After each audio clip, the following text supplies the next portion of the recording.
അൽഹംദുലില്ലാഹി റബ്ബിൽ ആലമീൻ. അല്ലാഹുമ്മ സ്വല്ലി അലാ മുഹമ്മദിൻ വഅലാ ആലിഹി വഅസ്ഹാബിഹി അജ്മഈൻ. അഊദു ബില്ലാഹി മിനശ് ശൈത്വാനിർ റജീം. ബിസ്മില്ലാഹിർ റഹ്മാനിർ റഹീം. ലൈസ അലൈക്കും ജുനാഹുൻ അൻ തബ്തഗൂ ഫളലം മിർ റബ്ബിക്കും ഫഇദാ അഫൽതും മിൻ അറഫാത്തില്ലാഹി ഫദ്കുറുല്ലാഹ ഇൻദൽ മശ്അരിൽ ഹറാം വദ്കുറൂഹു കമാ ഹദാക്കും വഇൻ കുന്തും മിൻ ഖബ്ലിഹി ലമിനദ്ദാല്ലീൻ. സദഖല്ലാഹുൽ അലിയ്യുൽ അദീം. ഹജ്ജുമായി ബന്ധപ്പെട്ട് വളരെ പ്രധാനപ്പെട്ട ചില നിർദ്ദേശങ്ങളാണ് കഴിഞ്ഞ ആയത്തുകളിൽ അള്ളാഹു നൽകിയത്. ഹജ്ജിൻ്റെ മാസങ്ങളിൽ, ശവ്വാൽ, ദുൽഖഅദ്, ദുൽഹജ്ജ് മാസങ്ങളിൽ ആരെങ്കിലും ഹജ്ജ് നിയത്താക്കിക്കൊണ്ട് ഇഹ്റാമിലേക്ക് പ്രവേശിച്ചു കഴിഞ്ഞാൽ ഫലാ റഫസ വലാ ഫുസൂഖ വലാ ജിദാല ഫിൽ ഹജ്ജ്. ഭാര്യാഭർത്തൃ സംസർഗം പാടില്ല, ചെറുതും വലുതുമായിട്ടുള്ള തിന്മകളൊക്കെ വെടിയണം. അതുപോലെ തർക്കം പാടില്ല. നിങ്ങൾ ഹജ്ജിന് വേണ്ടി തഖ്വയെ സ്വരുക്കൂട്ടി വെക്കണം. നിങ്ങളുടെ യാത്രാ വിഭവമായിട്ട് തഖ്വയെ തയ്യാറാക്കി വെക്കണം. ഏറ്റവും നല്ല വിഭവം തഖ്വയാണ് എന്ന് പറഞ്ഞുകൊണ്ടാണ് കഴിഞ്ഞ ആയത്ത് അവസാനിക്കുന്നത്. അങ്ങനെയാണ്. അതിനെ തുടർന്ന് വീണ്ടും ഹജ്ജിൻ്റെ കാര്യങ്ങൾ തന്നെയാണ് അള്ളാഹു പറയുന്നത്. ലൈസ അലൈക്കും ജുനാഹുൻ അൻ തബ്തഗൂ ഫളലം മിർ റബ്ബിക്കും. നിങ്ങൾക്ക് തെറ്റില്ല അൻ തബ്തഗൂ ഫളലം മിർ റബ്ബിക്കും, അള്ളാഹുവിൻ്റെ ഫളിനെ തേടുന്നത്, അള്ളാഹുവിൻ്റെ ഔദാര്യത്തെ അന്വേഷിക്കുന്നതിന് നിങ്ങൾക്ക് തെറ്റില്ല. ലൈസ അലൈക്കും എന്നുള്ള പ്രയോഗം, നിങ്ങൾക്ക് തെറ്റില്ല എന്നുള്ള പ്രയോഗം, ലൈസ അലൈക്കും ജുനാഹുൻ, നിങ്ങളുടെ മേൽ അപരാധമില്ല എന്ന പ്രയോഗം മുമ്പും വന്നതാണ്. ഈ സൂറയിൽ തന്നെ മുമ്പ് നമ്മൾ വന്നതാണ്. ലാ ജുനാഹ എന്നുള്ള പ്രയോഗം വന്നതാണ്. അതുകൊണ്ട് ഉദ്ദേശിക്കുന്നത് നിങ്ങളുടെ മേൽ അപരാധമില്ല എന്ന് മാത്രമല്ല, പലയിടങ്ങളിലും അതൊരു സജഷൻ കൂടിയാണ്, അല്ലെങ്കിൽ ഒരു സ്ട്രോങ് റെക്കമെൻഡേഷനും കൂടിയാണ്. അങ്ങനെയാണ് ചെയ്യേണ്ടത് എന്നുള്ളതാണ്. ഇവിടെ ഉദ്ദേശിക്കുന്നത് അള്ളാഹുവിൻ്റെ ഫളിനെ നിങ്ങൾ തേടുകയാണ് വേണ്ടത്. മുമ്പ് ഈ സൂറയിൽ തന്നെ വന്നിട്ടുണ്ട്. ഹജ്ജ് ഉദ്ദേശിക്കുന്നവരെക്കുറിച്ച് സഫാ മർവയുടെ ഇടയിൽ സഅയ് ചെയ്യുന്നതിൽ തെറ്റില്ല.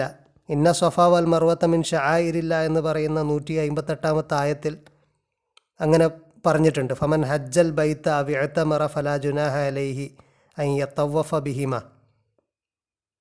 പരിശുദ്ധ ഭവനത്തെ ലക്ഷ്യമാക്കിക്കൊണ്ട് ഹജ്ജോ ഉംറയോ ചെയ്യുന്ന ആളുകൾ, ഫമൻ ഹജ്ജൽ ബൈത അവ ഇഅ്തമറ ഫലാ ജുനാഹ അലൈഹി അൻ യതവഫ ബിഹിമ, അവരുടെ മേൽ തെറ്റില്ല, യാതൊരു അപരാധവുമില്ല, കുറ്റവുമില്ല, അൻ യതവഫ ബിഹിമ, അതിനെ തവാഫ് ചെയ്യുന്നതിൽ. എന്ന് പറഞ്ഞാൽ അവരതിന് തവാഫ് ചെയ്യണം എന്നുള്ളതാണ്. തെറ്റില്ല എന്ന് പറഞ്ഞു കഴിഞ്ഞാൽ യാതൊരു അപരാധവുമില്ല, അഥവാ അങ്ങനെ ചെയ്യുന്നതിലാണ് നന്മയുള്ളത്, അങ്ങനെ ചെയ്യുകയാണ് വേണ്ടത് എന്നുള്ള ഒരു സജഷനാണ്, സ്ട്രോങ് റെക്കമെൻഡേഷനാണ് ആയത്തിലൂടെ പറയുന്നത്. അതുപോലെ മറ്റു പലയിടങ്ങളിലും ഈ ഒരു പ്രയോഗം, ഉദാഹരണത്തിന് സൂറ നിസായിൽ നിസ്കാരം ചുരുക്കുന്നതിനെക്കുറിച്ച് പറയുമ്പോൾ, നിങ്ങൾ യാത്ര ചെയ്യുമ്പോൾ നിങ്ങൾ ഭയപ്പെടുകയാണെങ്കിൽ, ശത്രുവിൻ്റെ ആക്രമണം ഭയപ്പെടുകയോ മറ്റോ ആണെങ്കിൽ നിങ്ങൾക്ക് നിസ്കാരം ചുരുക്കുന്നതിൽ തെറ്റില്ല എന്ന് പറയുന്നുണ്ട്. വൈദാ ലറബ്തും ഫിൽ അർളി ഫലൈസ അലൈക്കും ജുനാഹുൻ, നിങ്ങളുടെ മേൽ തെറ്റില്ല അൻ തഖ്സുറു മിനസ്വലാത്ത്, നിസ്കാരം ചുരുക്കുന്നത്. ഇൻ ഖിഫ്തും അൻ യഫ്തിനക്കും അല്ലദീന കഫറു, കുഫ്ർ ചെയ്ത ആളുകൾ, നിഷേധികളായ ആളുകൾ നിങ്ങളുടെ മേൽ ഫിത്ന ഉണ്ടാക്കും, അല്ലെങ്കിൽ നിങ്ങളെ ആക്രമിക്കും എന്ന് നിങ്ങൾ ഭയപ്പെടുന്നുണ്ടെങ്കിൽ നിങ്ങൾ നിസ്കാരം ചുരുക്കുന്നതിൽ തെറ്റില്ല, അഥവാ നിസ്കാരം ചുരുക്കുകയാണ് വേണ്ടത് എന്നുള്ളതാണ്. അതുപോലെ ഭാര്യാഭർത്താക്കന്മാർക്കിടയിൽ ഭിന്നിപ്പ് ഭയപ്പെടുന്നുണ്ടെങ്കിൽ സൂറ നിസായിൽ തന്നെ പറയുന്നുണ്ട്, വൈൻ ഇംറാത്തുൻ ഖാഫത്ത് മിൻ ബഅലിഹ നുഷൂസൻ ഔ ഇഅറാലൻ ഫലാ ജുനാഹ അലൈഹിമ അൻ യസ്ലിഹ ബൈനഹുമ സുൽഹ. അവരുടെ ഭാര്യാഭർത്താക്കന്മാർക്കിടെ അവരുടെ കാര്യത്തിൽ അവർക്ക് തെറ്റില്ല, അവരുടെ വിഷയത്തിൽ സുൽഹ് ഉണ്ടാക്കുന്നതിൽ, പരസ്പര രഞ്ജിപ്പുണ്ടാക്കുന്നതിൽ ഫലാ ജുനാഹ എന്ന പ്രയോഗമാണ്. അഥവാ അങ്ങനെയാണ് വേണ്ടത് എന്നുള്ള സജഷനാണ്. ഈ അർത്ഥത്തിൽ നോക്കുകയാണെങ്കിൽ ഇവിടെ പറയുന്നത് ലൈസ അലൈക്കും ജുനാഹുന്നൻ തബ്തഗു ഫളലം മിർ റബ്ബിക്കും, അള്ളാഹുവിൻ്റെ ഫളല് നിങ്ങൾ തേടുന്നതിൽ നിങ്ങൾക്ക് അപരാധമില്ല, നിങ്ങളുടെ മേൽ അപരാധമില്ല എന്ന ലിറ്ററൽ രീതിയിലല്ല. അങ്ങനെ നിങ്ങൾ തേടുകയാണ് വേണ്ടത്. നിങ്ങൾ അള്ളാഹുവിൻ്റെ ഫളല് തേടുകയാണ് വേണ്ടത്. സൂറ അൽ മായിദയിൽ ഹജ്ജിന് പോകുന്ന ആളുകളെക്കുറിച്ച് പറയുന്നുണ്ട്, അവർ അള്ളാഹുവിൻ്റെ ഫളല് അന്വേഷിച്ചുകൊണ്ടാണ് പോകുന്നത് എന്ന് പറയുന്നുണ്ട്. യാ അയ്യുഹല്ലദീന ആമനു ലാ തുഹില്ലു ശആയിറല്ലാഹ് എന്ന ആയത്തിൽ നിങ്ങൾ അള്ളാഹുവിൻ്റെ ചിഹ്നങ്ങളെ അനാദരിക്കരുത്, അള്ളാഹുവിൻ്റെ പവിത്ര മാസത്തെയും അതുപോലെ ബലിമൃഗത്തെയും ഒന്നും അനാദരവ് കാണിക്കരുത് എന്ന ആയത്തിൽ വല ഷഹ്റൽ ഹറാമ വലൽ ഹദിയ വലൽ ഖലായിദ വല ആമീൻ അൽ ബൈത്ത, അള്ളാഹുവിൻ്റെ ഭവനം സന്ദർശിക്കുന്ന ആളുകളെയും അവരോട് നിങ്ങൾ അനാദരവ് കാണിക്കരുത് എന്ന് പറയുന്ന ആയത്തിൽ അവരുടെ ഒരു സിഫത്തായിട്ട് അള്ളാഹുവിൻ്റെ ഭവനം സന്ദർശിക്കുന്ന ആളുകളെക്കുറിച്ച് പറയുന്ന വല ആമീൻ അൽ ബൈത്തൽ ഹറാമ യബ്തഗൂന ഫളലം മിർ റബ്ബിഹിം വരിളുവാന, അള്ളാഹുവിൻ്റെ ഫളല് തേടിക്കൊണ്ട് അള്ളാഹുവിൻ്റെ ഭവനം സന്ദർശിക്കുന്നവർ എന്നാണ്. അള്ളാഹുവിൻ്റെ ഫളല് തേടിക്കൊണ്ട് ഇവിടെയും പറയുന്നത് അള്ളാഹുവിൻ്റെ ഫളല് തേടുന്നതിൽ നിങ്ങൾക്ക് അപരാധമില്ല, നിങ്ങളുടെ മേൽ അപരാധമില്ല. അള്ളാഹുവിൻ്റെ ഫളല് തേടുക എന്നുദ്ദേശിച്ചത് അള്ളാഹുവിനോട് കൂടുതൽ കൂടുതൽ ദുആ ചെയ്യുകയും അള്ളാഹുവിലേക്ക് കൂടുതൽ അടുക്കാൻ വേണ്ടി ദിക്റുകളും മറ്റ് ഇബാദത്തുകളിലൊക്കെ മുഴുകി അങ്ങനെ അള്ളാഹുവിൻ്റെ ഫളല് തേടുകയാണ് ഉദ്ദേശം എന്നതാണ് ഒരു വ്യാഖ്യാനം. ഈ സന്ദർഭവുമായിട്ട് കൂടുതൽ യോജിക്കുന്ന വ്യാഖ്യാനം അതാണ്. ഈ ആയത്തിൻ്റെ അർത്ഥത്തിൽ തന്നെ ഫളല് തേടുക എന്നത് ഭൂമിയിൽ അള്ളാഹുവിൻ്റെ റിസ്ക് അന്വേഷിക്കുക എന്ന അർത്ഥത്തിൽ ഖുർആനിൽ വന്നതുകൊണ്ട് ഹജ്ജിൻ്റെ വേളയിൽ ഹജ്ജ് കഴിഞ്ഞാൽ മറ്റു ഓപ്പർച്യൂണിറ്റികൾ യൂട്ടിലൈസ് ചെയ്യുന്നതിൽ തെറ്റില്ല എന്നുകൂടിയാണ് അള്ളാഹു പറയുന്നത് എന്ന് വ്യാഖ്യാനിച്ച ആളുകളുമുണ്ട്. അള്ളാഹു പറയുന്നു, നിങ്ങളുടെ മേൽ അള്ളാഹുവിൻ്റെ ഫളല് അന്വേഷിക്കുന്നതിന് തെറ്റില്ല, അഥവാ നിങ്ങൾ അങ്ങനെയാണ് വേണ്ടത്. ഫൈദ അഫൽത്തും മിൻ അറഫാത്തില്ല, അറഫാത്തിൽ നിന്ന് നിങ്ങൾ ഒഴുകുമ്പോൾ, അഫൽത്തും നിങ്ങൾ ഒഴുകുമ്പോൾ, ലിറ്ററലി അതിൻ്റെ അർത്ഥം നിങ്ങൾ ഒഴുകുമ്പോൾ എന്നാണ്. ഇബ്നു ആഷൂർ റഹ്മഹുല്ലാഹ് പറയുന്നു, അൽ ഇഫാലത്ത് ഹുന അൽ ഖുറൂജ് ബിസുർഅ, ഇഫാലത്ത് കൊണ്ട് ഇവിടെ ഉദ്ദേശിക്കുന്നത്, ഒഴുകുക എന്നതുകൊണ്ട് ഇവിടെ ഉദ്ദേശിക്കുന്നത് അൽ ഖുറൂജ് ബിസുർഅ, പെട്ടെന്നുള്ള പോക്കാണ്, പെട്ടെന്നുള്ള പുറപ്പെടലാണ്. വസുലുഹാമിൻ ഫാലൽ മാ ഉ ഇതാ കസുറ അലാമാ യഹ്വി, അതിൻ്റെ ഒറിജിൻ എന്നത് വെള്ളമൊഴുകുക, വളരെ വലിയ അളവിൽ വലിയ ക്വാണ്ടിറ്റിയിൽ വെള്ളമൊഴുകുക എന്നുള്ളതിൽ നിന്നാണ് ആ പ്രയോഗം വരുന്നത്. അറഫ ഹജ്ജിൻ്റെ 2-ാം ദിവസമാണ് അറഫയിൽ ഹാജിമാർ സമ്മേളിക്കുന്നത്. ദുൽഹജ്ജ് 8-ാം തീയതി ഹജ്ജിലേക്ക് പ്രവേശിച്ചു കഴിഞ്ഞാൽ ഹജ്ജിൻ്റെ മാസങ്ങളിൽ തമത്തുആയി ഹജ്ജ് ചെയ്യുന്ന ആളുകൾക്ക്, നേരത്തെ നമ്മൾ പറഞ്ഞിരുന്നു, ഹജ്ജിൻ്റെ മാസങ്ങളിൽ ഉംറ ആദ്യം നിർവഹിക്കുകയും ഇഹ്റാമിൽ നിന്ന് വിരമിക്കുകയും ഹജ്ജ് വരെ ഇഹ്റാം ഇല്ലാതെ കഴിയുകയും ചെയ്യുന്ന രീതിക്കാണ് തമത്തുആയ ഹജ്ജ് എന്ന് പറയുന്നത്. അങ്ങനെ ചെയ്യാനാണ് പ്രവാചകൻ സല്ലല്ലാഹു അലൈഹി വസല്ലമ സഹാബികളോട് ഹജ്ജത്തുൽ വദായിൽ കൽപ്പിച്ചത്. പ്രവാചകൻ സല്ലല്ലാഹു അലൈഹി വസല്ലമ ഹജ്ജ് ചെയ്തത് ഖിറാനായിക്കൊണ്ടാണ്. ഒരേ ഇഹ്റാമിൽ തന്നെ ആദ്യം ഇഹ്റാം ചെയ്തു, പിന്നെ ഉംറ നിർവഹിച്ചു.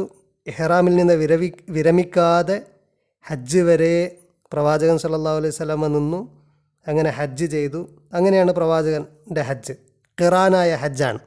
പക്ഷേ പ്രവാചകൻ സല്ലല്ലാഹു അലൈഹി വസല്ലമ സഹാബികളോട് പറഞ്ഞത്, നിങ്ങളിൽ ബലിമൃഗത്തെ തയ്യാറാക്കാത്ത ആളുകൾ, നേരത്തെ ബലിമൃഗത്തെ റെഡിയാക്കിക്കൊണ്ട് ബലിമൃഗവുമായിട്ട് വരാത്ത ആളുകളൊക്കെ തമത്തു ആയിട്ട് ഹജ്ജ് ചെയ്യാനാണ്. പ്രവാചകൻ സല്ലല്ലാഹു അലൈഹി വസല്ലമ ഓൾറെഡി ബലിമൃഗത്തെ തയ്യാറാക്കി വന്നതാണ്, ബലിമൃഗവുമായിട്ട് വന്നതാണ്. അങ്ങനത്തെ ആളുകൾ ഖിറാനായിട്ട് മാത്രമാണ് ഹജ്ജ് ചെയ്യാൻ കഴിയുക. അവർ ഇഹ്റാം ചെയ്ത് ഉംറ നിർവഹിച്ചു കഴിഞ്ഞാൽ ഇഹ്റാമിൽ നിന്ന് വിരമിക്കാതെ ഹജ്ജ് വരെ വെയിറ്റ് ചെയ്യണം. പക്ഷേ അല്ലാത്ത ആളുകൾക്ക് ഹജ്ജ് വരെ വെയിറ്റ് ചെയ്യേണ്ടതില്ല. ഹജ്ജിൻ്റെ സമയമാകുമ്പോൾ രണ്ടാമത് ഇഹ്റാം ചെയ്താൽ മതി. 8-ാം തീയതി ദുൽഹജ്ജ് 8-ാം തീയതി ഇഹ്റാം ചെയ്താൽ മതി. ദുൽഹജ്ജ് 8-ന് ഇഹ്റാം ചെയ്ത് കഴിഞ്ഞാൽ നേരെ മിനയിലേക്കാണ് പോകുന്നത്. ളുഹർ, അസർ, ഇഷ, ഫജ്ർ ഒക്കെ മിനയിൽ വെച്ചാണ് നിസ്കരിക്കുന്നത്. എന്നിട്ട് മിനയിൽ നിന്ന് സൂര്യൻ ഉദിച്ചു കഴിഞ്ഞാൽ പുറപ്പെടുകയാണ്, അറഫയിലേക്ക് പുറപ്പെടുകയാണ്. അറഫയിലാണ് ഇമാമിൻ്റെ പ്രസംഗം, അതുപോലെ ലുഹറും അസറും ഒക്കെ ഒന്നിച്ച് നിസ്കരിക്കുന്നത് അറഫയിൽ വെച്ചാണ്. എന്നിട്ട് സൂര്യാസ്തമയം വരെ അറഫയിൽ നിന്നുകൊണ്ട് അള്ളാഹുവിനെ സ്മരിക്കുകയും ദിക്ർ ചെയ്യുകയും ദുആ ചെയ്യുകയും ചെയ്യുക എന്ന വലിയ ഒരു ചടങ്ങാണ് 9-ാം ദിവസം ദുൽഹജ്ജ് 9-ന് അറഫയിൽ വെച്ച് നടക്കുന്നത്. പിന്നീട് അവിടുന്ന് വിരമിച്ചുകൊണ്ട് സൂര്യാസ്തമനത്തിന് ശേഷം മുസ്ദലിഫയിലേക്ക് പോവുകയാണ് ഹാജിമാർ ചെയ്യുന്നത്. അവിടെയാണ് അടുത്ത രാത്രി കഴിച്ചു കൂട്ടുന്നത്. 10-ാം തീയതിയുടെ തലേന്നുള്ള രാത്രി മുസ്ദലിഫയിലാണ് താമസിക്കുന്നത്. ഈ ആയത്തിൽ പറയുന്നത് അതാണ്. അറഫയിൽ നിന്ന് നിങ്ങൾ വിരമിച്ചു കഴിഞ്ഞാൽ ഫൈദാ അഫൽത്തും മിൻ അറഫാത്തില്ല ഫദ്കുറുല്ലാഹ ഇൻദൽ മഷ്അരിൽ ഹറാം. മഷ്അറുൽ ഹറാമിൽ വെച്ച് നിങ്ങൾ അള്ളാഹുവെ ദിക്ർ ചെയ്യുക, അള്ളാഹുവെ ഓർക്കുക. മഷ്അറുൽ ഹറാം എന്നുള്ളത് മൊത്തം മുസ്ദലിഫയെക്കുറിച്ച് പറഞ്ഞതാണ് എന്നും മുസ്ദലിഫയിലെ ഒരു പ്രത്യേക ഭാഗമാണ് എന്നും വ്യത്യസ്തമായ അഭിപ്രായങ്ങളുണ്ട്. ഹുവ ജബലു ഫി ആഖിരിൽ മുസ്ദലിഫ യുഖാലു ലഹു ഖുസഹ് എന്ന ഒരു അഭിപ്രായമുണ്ട്. അത് മുസ്ദലിഫയിലെ ലാസ്റ്റ് ഭാഗത്തുള്ള, മുസ്ദലിഫയിലെ അവസാനത്തെ ജബലിൻ്റെ ഭാഗമാണ്. ഇന്ന് അവിടെ പള്ളിയുണ്ട്. അവിടെ പള്ളിയുള്ള ഭാഗത്തെയാണ് മഷാറുൽ ഹറാമായിട്ട് ഇന്ന് ഐഡൻറ്റിഫൈ ചെയ്യുന്നത്. അതല്ല, മുസ്ദലിഫ മുഴുവനുമാണ് അതുകൊണ്ട് ഉദ്ദേശിക്കുന്നത് അൽ മഷാറുൽ ഹറാം അൽ മുസ്ദലിഫ കുല്ലുഹ എന്നുള്ള വ്യാഖ്യാനവുമുണ്ട്. മുസ്ദലിഫയിൽ വെച്ച് ഹാജിമാർ, അറഫയിൽ നിന്ന് വിരമിച്ച ഹാജിമാർ മുസ്ദലിഫയിൽ പോയി ഇശാവും മഗ്രിബും ഒക്കെ ജമാക്കിക്കൊണ്ട് അവിടെ നിന്നാണ് നിസ്കരിക്കുന്നത്. അവിടെ നിന്ന് നിസ്കരിച്ച് പിറ്റേന്ന് രാവിലെ, അതായത് ഹജ്ജിൻ്റെ ഏറ്റവും പ്രധാനപ്പെട്ട ദിവസമായ 10-ാം തീയതി ദുൽഹജ്ജ് 10-ന് ലോകത്ത് മുഴുവനും ഈദ് ആഘോഷിക്കുന്ന ദിവസത്തിൽ, ഹജ്ജിൻ്റെ നെഹറിൻ്റെ യൗമു നെഹർ അഥവാ ബലിയുടെ ദിവസത്തിൽ മുസ്ദലിഫയിൽ നിന്ന് രാവിലെ നേരത്തെ പുറപ്പെട്ടുകൊണ്ട് മഷാറുൽ ഹറാം എന്ന് ഐഡൻറ്റിഫൈ ചെയ്യുന്ന സ്ഥലത്ത് ഹാജിമാർ കുറച്ചു നേരം നിൽക്കും. അവിടെ നിന്നുകൊണ്ട് പ്രത്യേകമായിട്ട് ദുആ ചെയ്യും. പ്രവാചകൻ സല്ലല്ലാഹു അലൈഹി വസല്ലമ ഖുസഹ് എന്ന് പറയുന്ന സ്ഥലത്ത്, മുസ്ദലിഫയിൽപ്പെട്ട ഖുസഹ് എന്ന് പറയുന്ന സ്ഥലത്ത് പ്രവാചകൻ സല്ലല്ലാഹു അലൈഹി വസല്ലമ വഖഫ ബിഹി യദ്കുറുല്ലാഹ വയദ്ഉ ഹത്ത അസ്ഫറ ജിദ്ദൻ എന്ന് ഇമാം മുസ്ലിമിൻ്റെ റിപ്പോർട്ടിലുണ്ട്. പ്രവാചകൻ അവിടെ നിൽക്കുകയും അള്ളാഹുവിനെ ദിക്ർ ചെയ്യുകയും ദുആ ചെയ്യുകയും ചെയ്തിരുന്നു, നന്നായിട്ട് വെളുക്കുന്നത് വരെ. അങ്ങനെ നന്നായിട്ട് വെളുത്ത് വന്നു കഴിഞ്ഞാൽ, നന്നായിട്ട് സൂര്യൻ ഉദിച്ചു കഴിഞ്ഞാലാണ് മുസ്ദലിഫയിൽ നിന്ന് പ്രവാചകൻ സല്ലല്ലാഹു അലൈഹി വസല്ലം അഥവാ മഷ്അറുൽ ഹറാമിൻ്റെ ഭാഗത്തിൽ നിന്ന് പ്രവാചകൻ സല്ലല്ലാഹു അലൈഹി വസല്ലമ പിന്നീട് പുറപ്പെട്ടിരുന്നത്. ഇവിടെ അള്ളാഹു പറയുന്നു, ഫദ്കുറുല്ലാഹ ഇൻദൽ മഷ്അരിൽ ഹറാം. മഷ്അറുൽ ഹറാമിൽ വെച്ച് നിങ്ങൾ അള്ളാഹുവിനെ ദിക്ർ ചെയ്യുക. എങ്ങനെയാണ് ദിക്ർ ചെയ്യേണ്ടത്? വദ്കുറുഹു കമാ ഹദാക്കും, അവൻ നിങ്ങൾക്ക് കാണിച്ചു തന്നതുപോലെ. ജാഹിലിയ കാലത്ത് അറബികൾ പലതരത്തിലുള്ള പ്രാക്ടീസിലൂടെ പല ആരാധനകളും നിർവഹിച്ചിട്ടുണ്ട്. അതൊന്നുമല്ല, ജാഹിലിയ കാലത്ത് നിങ്ങൾക്ക് അറിവില്ലായിരുന്നു. എന്നാൽ അള്ളാഹു ഇപ്പോൾ എങ്ങനെയാണ് ദിക്ർ ചെയ്യേണ്ടത്, എങ്ങനെയാണ് നിസ്കരിക്കേണ്ടത്, എങ്ങനെയാണ് ദുആ ചെയ്യേണ്ടത് എന്നൊക്കെ പഠിപ്പിച്ചു തന്നിട്ടുണ്ട്. ഇപ്പോൾ പ്രവാചകൻ സല്ലല്ലാഹു അലൈഹി വസല്ലമ പഠിപ്പിച്ചു തന്നത് പ്രകാരം നിങ്ങൾ അള്ളാഹുവിനെ ദിക്ർ ചെയ്യണം. ഫദ്കുറുല്ലാഹ ഇൻദൽ മഷ്അരിൽ ഹറാം വദ്കുറുഹു കമാ ഹദാക്കും വൈൻ കുന്തും മിൻ ഖബ്ലിഹി ലമിനല്ലാലീൻ.